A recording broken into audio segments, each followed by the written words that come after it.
Negotiators آئیں گے وہ کسی کنسنسس پہ پہنچیں گے. اگر کوئی ڈیل کی صورت اختیار کرتا ہے تب ہم پھر ایکسپیکٹ کر سکتے ہیں کہ یو ایس پریزیڈنٹ ول وزٹ پاکستان. بیفور جو ڈفرینسز ہیں وہ کافی زیادہ دونوں سائڈ سے جو پوسچرنگ کی جا رہی ہے وہ میکسیملسٹ پوزیشن کی جا رہی ہے.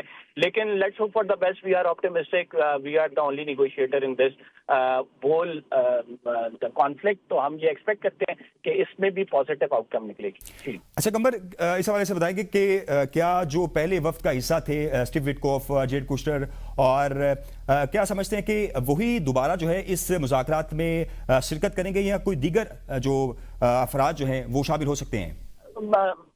ایز پر مائی انڈرسٹینڈنگ جو Jared Kushner, J D Vance اور Steve Witkoff those who were here before وہی جو ہیں وہ اس کا شرکت کریں گے. اس کی وجوہات یہ ہیں کہ زیادہ جو ٹاکس ہوئی ہیں وہ ایک تو ان وفود کے درمیان ڈائریکٹ ٹاکس ہوئی ہیں. تو جو براڈر انڈرسٹینڈنگ ہے وہ ان کے درمیان ہے. ایران نے اس سے قبل بھی جو جب ان کے آپ اسٹیٹمنٹ کو اینالائز کریں تو آپ کو یہ معلوم ہوتا ہے کہ ایران کی جانب سے جو کہا گیا تھا کہ ہم جو ہے وہ یو ایس کے ساتھ انڈرسٹینڈنگ ڈیولپ کرنے کی کوشش کریں اور مختلف پوائنٹس جو ہیں ہم نے ان کو بتائیں تاکہ وہ ہمارے ایشوز کو انڈرسٹینڈ کریں. تو میرے خیال سے وہی جو ہے وہ سفارتی وفد اس سے ہی ایکسپیکٹ کیا جا رہا ہے کہ وہ آئے.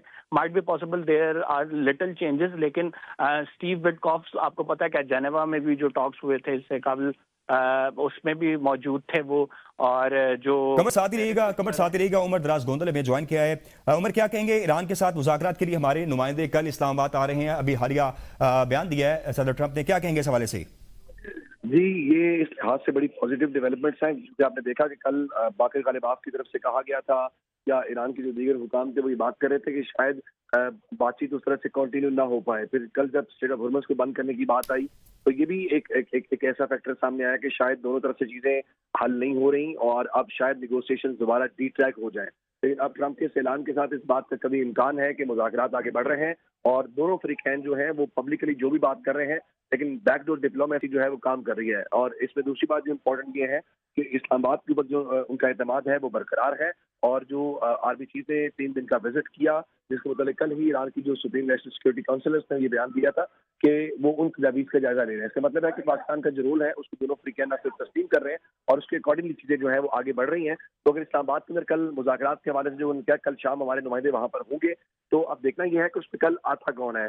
کیا یہ ٹیکنیکل ٹیمز کے مذاکرات ہوتے ہیں یا جے ڈی وینس جو ہیں وہ آتے ہیں کیونکہ لاسٹ ٹائم جو ڈیلیگیشن تھا اس کو ان کی سربراہی وہی کر رہے تھے. اس کے بعد پھر ہم نے یہ سنا جو امریکہ کے مختلف جو میڈیا آؤٹ لیٹس تھے وہ یہ دعویٰ کر رہے تھے کہ جے ڈی وینس کی جو ٹیم ہے وہ اس بارے میں مکمل تیاری کر رہی ہے کہ انہیں ویکینڈ کے اوپر جانا پڑ سکتا ہے. تو اس کا مطلب یہ ہوا کہ کل وہ آج اگر آتے ہیں یا کل جو ٹرمپ تو کہہ رہے ہیں کل شام تک وہ اسلام آباد کے اندر ہوں گے اور مذاکرات کریں گے. تو ہمیں توقع یہ رکھنی چاہیے کہ مذاکرات دوبارہ ٹریک کے اوپر آ گئے ہیں اور دونوں ممالک جو ہیں اس چیز کے اوپر ولنگ دکھائی دے رہے ہیں. دو چیزوں کو اس کو ہم نے پرکھنا ہے. پہلی چیز یہ ہے کہ پبلک لیول کے اوپر یا پبلک کنزمپشن کی باتیں ہیں. دوسری جو مذاکرات کی ٹیبل کے اوپر باتیں ہیں. اب دیکھنا یہ ہے کہ جو اس ان کے سامنے جو شرائط ہیں یا جن چیزوں کے اوپر مذاکرات ہونے ہیں جو انڈس یورینیم ہے اس پر کیا چیز ہوتی ہے, اسٹریٹ آف ہرمز کے اوپر کیا ہوتی ہے, نیول بلاکیج کے اوپر کیا چیزیں ہوتی ہے اور ایران کے ایٹمی پروگرام کے اوپر اور اوور آل جو سیز فائر ہے وہ ایران کے اندر ہو یا پھر لیبنان کے اندر ہو. اگر آپ دیکھیں تو ایران نے جو اس وقت ان کشتیوں کے اوپر فائرنگ کے حوالے سے کہا کہ سیز فائر کی خلاف ورزی ہے.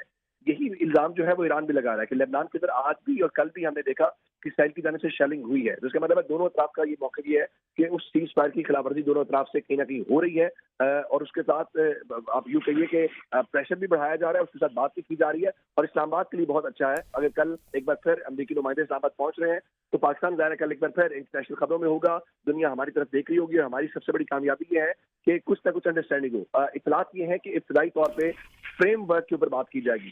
حتمی ڈیل کے اوپر ٹائم لگ سکتا ہے, حتمی ڈیل کے اوپر ہو سکتا ہے جیسے ہم نے 2015 میں دیکھا کہ 6 سال لگے ایران کو امریکہ کو کسی انڈرسٹینڈنگ کے اوپر پہنچنے کے حوالے سے.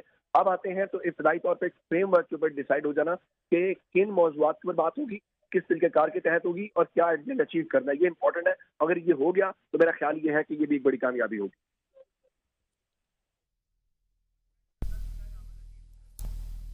عمر ذرا ساتھ ہی رہے گا. لیفٹیننٹ کرنل عامر لطیف انہوں نے ہمیں جوائن کیا ہے. سر بہت بہت شکریہ سر آپ کے قیمتی وقت کا. سر کیا کہیں گے اس حوالے سے ایران کے ساتھ مذاکرات کے سلسلے میں جو ہے امریکی نمائندے جو ہیں وہ کل اسلام آباد آ رہے ہیں, اس حوالے سے کیا کہیں گے؟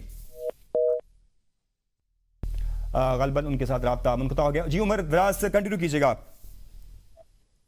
جی جی اس حوالے سے جو امریکہ کے صدر کے بیانات ہیں اور اس کے اوپر جو ساتھ ہی اگر آپ دیکھیں گے تو عالمی جو مارکیٹیں ہیں اس کے اوپر امپیکٹ آنا شروع ہو جائے گا، کیونکہ کل یہ خدشہ پیدا ہو گیا تھا کہ شاید جو سیز فائر ہے اس طرح سے چیزیں نہیں بڑھیں گی، اور ایک بار پھر بہت سارے لوگوں نے یہ بھی کہا، خاص کر امریکی حکام نے کل اپنی کچھ آؤٹ لیٹس کے ساتھ بات کی کہ اگر کوئی بریک تھرو نہ ہوا تو دوبارہ سے جو جنگ ہے یا جو کانفلکٹ ہے وہ شروع ہو سکتا ہے۔ تو میرا خیال یہ ہے کہ ان اسپیکولیشنز کی حوالے سے ایک بریک تھرو یہی ہم کہہ سکتے ہیں کہ فی الحال دونوں جو فریقین ہیں وہ ٹیبل کو